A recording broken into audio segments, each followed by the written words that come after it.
I'm in the underworld, my precious. Oh my God. My precious. Look at that. Yes. Yeah.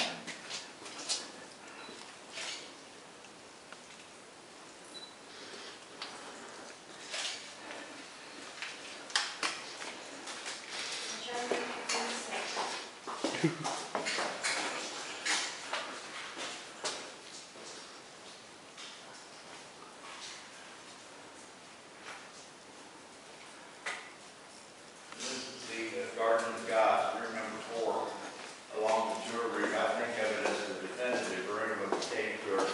When you enter the Garden of God for the first time, this is where you stand in view of something that I usually mention much earlier on in the tour, because it's how I see Bridal Cave, is as a long, narrow hallway of a cave. Well, this is the first room you really get a sense of your own as a visitor, that's where you're standing, is in the midst of a long, narrow, natural hallway under the earth, and that's the correct impression to have here at Bridal Cave. And along one wall of that hallway, there's a giant drapery of incredible size that becomes obvious just as you start to realize the true shape of the cave.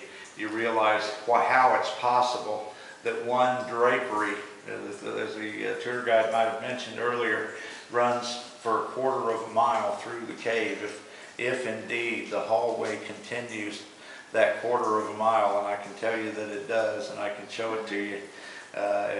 During the tour, we go about twice as far, a little more than twice as far as we are now in the cave. But as we get farther and farther back in the cave, you realize that it's not just a one-dimensional cave. It's not just that drapery, but it's every other thing that the cave is beyond this point, is what makes it such a great tour.